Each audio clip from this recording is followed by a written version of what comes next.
I used to measure the safety of my world by the sound of my sister's laughter. It was a specific kind of laughter, uninhibited, bell-like, often accompanied by a snort if something was truly hilarious. It was the soundtrack to our childhood, echoing through the hallways of our home, a constant assurance that no matter what, I had an ally. Our family was a fortress, built on a foundation of shared jokes, Sunday dinners that stretched for hours, and an unspoken code of loyalty. My father, a structural engineer, was the quiet, steady bedrock. My mother, a primary school teacher, was the warm, beating heart. Chloe, 2 years my junior, was the vibrant, unpredictable stained glass window casting brilliant, colorful light into every room. And I, Maya, was the chronicler, the writer, always observing, always trying to capture the narrative of our perfect little unit. I believed in that narrative utterly, until Daniel walked into the gallery, and later walked out of it with my sister.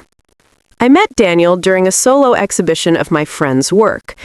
He was standing in front of a particularly abstract sculpture, not with a look of confusion, but of intense focus, as if he were deciphering a secret code.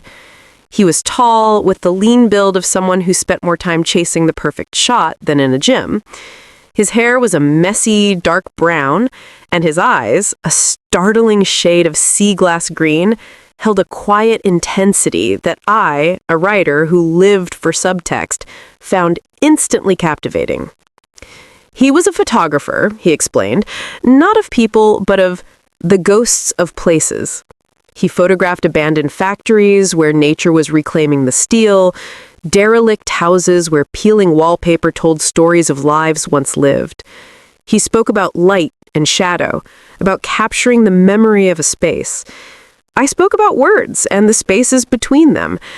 Our conversation was a dance, a mutual recognition of two souls who saw the world through a creative lens. It felt fated. Our 2-year relationship was the most intensely romantic period of my life. Daniel was all-consuming. He'd show up at my apartment at midnight after a shoot, his hands smelling of cold air and fixer, and read me passages from Rilke. He'd leave cryptic, beautiful notes tucked into my notebooks. Saw a spider web jeweled with dew today and thought of the way your eyes catch the light, one read. He wove himself into the fabric of my family with an artist's easy charm. He helped my dad build a new deck, listening patiently to stories about load-bearing walls. He made my mother laugh with self-deprecating tales of his artistic failures. And with Chloe, he formed a fast, easygoing friendship. He'd give her gentle, brotherly advice about her boyfriends, and she, in turn, adored him. She'd tell me, "God, Maya, he's a keeper. He just gets you. He's part of the family." And I believed it. I believed he was the final, perfect piece of our family puzzle. The end began not with a bang, but with a slow, quiet dimming. It started about 6 months before the official breakup. The midnight visits became less frequent. The poetic notes stopped. He was swamped with a new project, a series on forgotten coastal lighthouses. He needed to travel, to be alone with his art. When we were together, his mind felt distant, his focus elsewhere. The man who once hung on my every word now seemed to be mentally composing his next shot when I was speaking. The excuses piled up. A last-minute trip, a missed family birthday, a quiet dinner where the silence between us was no longer comfortable, but heavy and unfamiliar. I felt him pulling away, a tide receding, and I was left stranded on the shore, desperately trying to understand what I had done wrong. The night it ended, I had made him dinner, hoping to reconnect. I'd lit candles, I'd worn the dress he loved. He picked out his food, his camera bag sitting by the door like a waiting escape pod. "Maya," he began, and his tone was so gentle I knew it was a prelude to a wound. It's become heavy." "Heavy?" I echoed, the word feeling like a stone in my mouth. "My work, it requires a certain freedom, a lightness of being. I feel like I'm letting you down, that you want a future I can't give you, a house, a family, stability. That's not the language I speak. My art is my language, and it's a solitary one." He spoke in these abstract, artistic terms, making our breakup sound like an aesthetic necessity rather than a personal rejection. He wasn't breaking my heart, he was simply following his creative destiny. It was a coward's exit, dressed in the cloak of artistic integrity. The pain was a physical sickness. For weeks, I moved through my life like a ghost. My family closed ranks around me. My mother brought over endless casseroles. My father, a man of few words, simply patted my shoulder, his eyes full of a helpless sadness. But it was Chloe who was my fierce protector. She moved into my apartment for a week, a whirlwind of righteous indignation. "She's an emotionally stunted narcissist," she declared, pouring a glass of wine with a furious clatter. "All that ghost of places crap, he's a ghost himself, Maya. He's empty. You're a living, breathing, brilliant person, and he couldn't handle it. He doesn't deserve a single one of your tears." She was my avenging angel. She helped me box up his things, the forgotten sweater, the spare toothbrush, the books of photography. She made a ritual of it, putting on a playlist of angry female anthems. "This is for the note about the spider web," she'd say, tossing a book into a box. "And this is for making you think you were too much." She was the architect of my recovery, and I loved her for it with a ferocity that bordered on worship. The first hint of the coming earthquake was subtle. It was a Friday night, about 4 months after the breakup. I was finally feeling stronger, starting to date again. Chloe was supposed to come over for our traditional sisterly debrief, a ritual we called wine and wine. She canceled last minute. "So sorry, Em. Something came up with work, a last-minute thing. Rain check?" Her voice was oddly bright, a little breathless. "Of course," I said, pushing down a flicker of disappointment. "Everything okay?" Yeah, great. Just busy. Talk tomorrow." The cancellations became a pattern. Our weekly brunches were suddenly inconvenient. She was seeing someone, she admitted during a rushed phone call, but it was complicated and new, and she didn't want to jinx it by talking about it. I was genuinely happy for her. Her love life had been a series of disappointing dead ends, and I wanted her to find the happiness I had lost.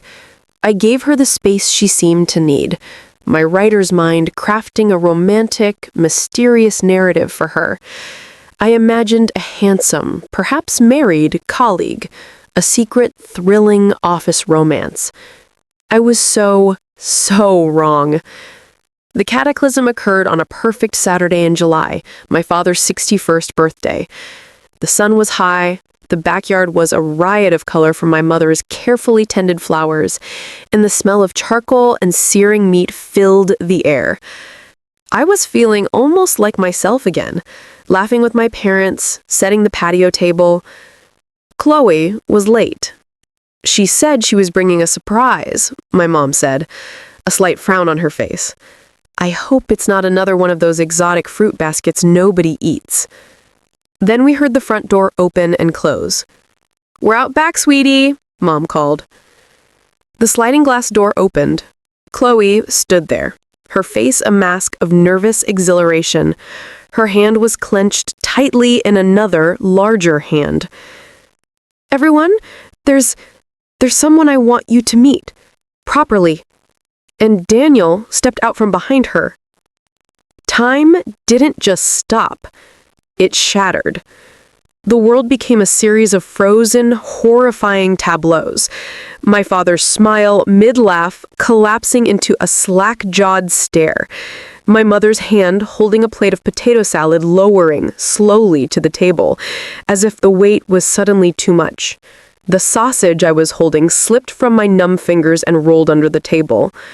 My eyes locked with Daniel's. I saw no apology there. I saw a defiant, almost challenging look, his arm moving possessively around my sister's waist. And then I looked at Chloe. Her face was turned up to his, and in it was a look of such pure, besotted love that it felt like a physical blow to my sternum. "My girlfriend," Chloe said, the words ringing in the suffocating silence. "Daniel and I are together." The air was thick, unbreathable. I felt a high-pitched ringing in my ears. "Together?" I finally managed. The word a ragged whisper. "You're with him?" The story spilled out of them in a clumsy duetted confession. A chance meeting at a coffee shop near her office. He'd looked sad, lost. She'd offered a sympathetic ear. It had started as friendship. He'd confessed he'd made the biggest mistake of his life letting me go.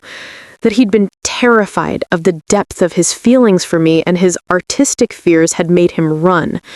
He was a changed man, he claimed. He'd been in therapy. He understood his commitment issues now.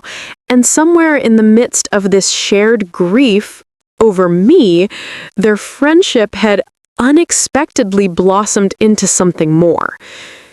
"He's not the person you think he is, Maya," Chloe pleaded, tears now streaming down her face. "He's been through so much. We fell in love. I never meant for this to happen. I swear, but I didn't know how." The betrayal was so multi-layered, so profound. It was almost sublime. He had taken my heart, and she, my sister, had handed him the knife. She had been my chief mourner, my chief defender, all the while secretly holding the hand of the man she was supposedly vilifying. She had listened to my most vulnerable, raw confessions, my fears that I was unlovable, my detailed recounting of the pain, and had used them as a roadmap to his own damaged soul. The fortress of my family imploded that afternoon. My father was the first to find his voice. It was low, trembling with the fury I had never heard from him. "Get out," he said to Daniel, pointing a shaking finger towards the gate. "Get off my property now." "Dad, no!" Chloe cried. "You too, Chloe," he said, his voice breaking. "I can't look at you right now." That was the beginning of the Civil War. My parents were trapped in a hell of their own making. Their moral compass pointed squarely at me. I was the wounded party, the victim of a profound betrayal. But their hearts were tethered to Chloe, their youngest, who was now sobbing, claiming this was true love. They tried to talk to her, to reason with her. "How could you do this to your sister?" my mother asked, her own face etched with a grief usually reserved for funerals. "How could you be so deceitful?" But Chloe was in the thrall of her narrative. She and Daniel were star-crossed lovers, misunderstood by a family that couldn't see his transformation. Their relationship, born from the ashes of my own, was now fortified against the world with my family as the primary antagonist. The fallout was absolute. Family holidays were canceled. The following Christmas, I was with my parents in a house that felt like a tomb, while Chloe and Daniel celebrated alone in their new apartment. The family group chat, which was once a vibrant lifeline of dog pictures and planning, was a dead, empty space. My parents' 35th anniversary passed without celebration. The thought of a party where one daughter would be absent was too painful to bear. I went to therapy. I worked on my own life. I met a man named Ben, a history teacher with kind eyes and a steady, predictable heart. He knew the whole story. He was safe. But the shadow of the rift fell over everything. My mother's laughter was now rare and always tinged with sadness. My father became quieter, more withdrawn. We were a family of ghosts, haunting the empty rooms of our former happiness. A year and a half after the backyard revelation, the wedding invitation arrived. It was sleek, modern, with a black and white photograph of their intertwined hands. It felt less like an invitation and more like a declaration of victory. My name was on it, but it was a formality, a cruelty. I didn't go. My parents did. They felt they had no choice. They couldn't miss their daughter's wedding. They came back looking shattered. "It was beautiful," my mother said tonelessly, hanging up her coat. She looked beautiful. Then she went into the kitchen, and I heard her crying. Great, heaving sobs that seemed to come from the very core of her. For 3 years, the silence between Chloe and I was a vast, frozen tundra. I heard snippets of their life through my parents. Daniel's photography was gaining recognition, they'd bought a house. I built a life with Ben. We got engaged. I was happy, truly, but it was a happiness built beside a monument of loss. The call that changed everything came on a Tuesday morning. It was my mother, her voice tight with a panic I recognized immediately. "Maya, it's Chloe. She's in the hospital. The baby's coming now. It's too early." A baby? I hadn't even known she was pregnant. The news was another small betrayal. My parents, trying to keep the peace, had kept her pregnancy a secret from me. The information should have made me angrier, but all I felt was a cold, sharp fear. I drove to the hospital on autopilot, my heart a frantic drum against my ribs. I found the room. The door was ajar. I saw Chloe first, lying in the bed, dwarfed by machines, an oxygen tube under her nose. Her face was pale and slick with sweat, her eyes wide with terror. And there, holding her hand, his face ashen and streaked with tears, was Daniel. He was murmuring to her, "Breathe, my love, just breathe. You're so strong." And in that moment, the man, the artist, the heartbreaker, the betrayer, vanished. All I saw was a terrified husband, a soon-to-be father watching the center of his universe in peril. Chloe's eyes, wild with pain, found mine in the doorway. For a second, there was only shock. Then her face crumpled. The carefully constructed walls of defiance and self-justification came crashing down, leaving only raw, primal need. "Maya," she choked out, her hand reaching weakly towards me. "I'm so sorry. I'm so sorry. I'm scared. I need you. I need my sister." The words were an earthquake, shaking the foundation of my resentment. The years of anger, the righteous hurt, it all dissolved in the face of her utter vulnerability. She wasn't my rival. She wasn't the other woman.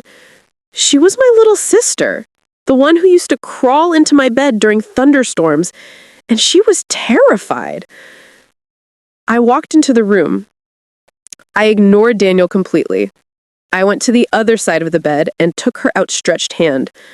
It was cold and trembling. "I'm here, Chloe," I said, my voice rough with a torrent of suppressed emotion. "I'm right here. You're going to be okay." I stayed. Through the frantic doctors, through the agonizing wait, I held her hand. Daniel and I were like two sentinels on either side of her, a silent, uneasy truce forged in the crucible of crisis.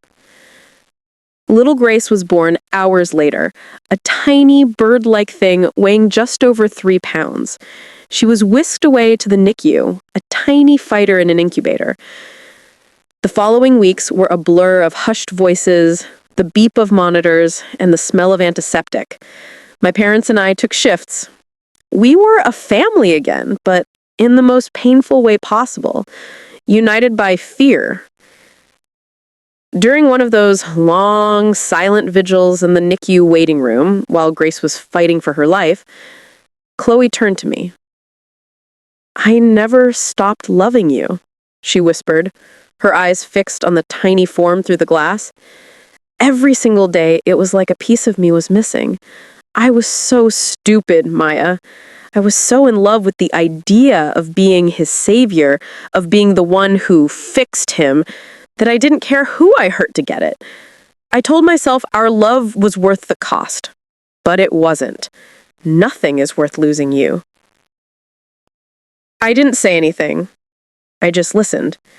The anger was gone, but in its place was a deep, weary sadness.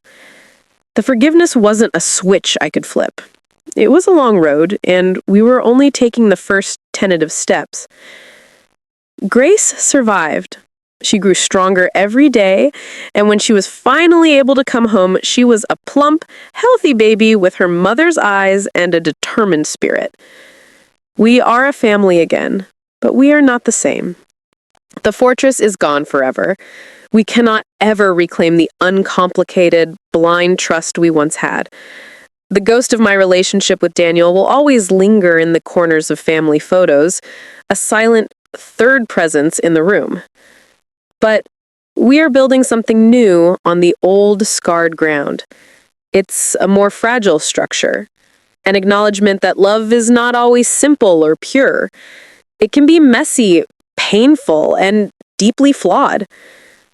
I am an aunt to my ex-boyfriend's daughter, and I love that little girl with a ferocity that surprises me every day.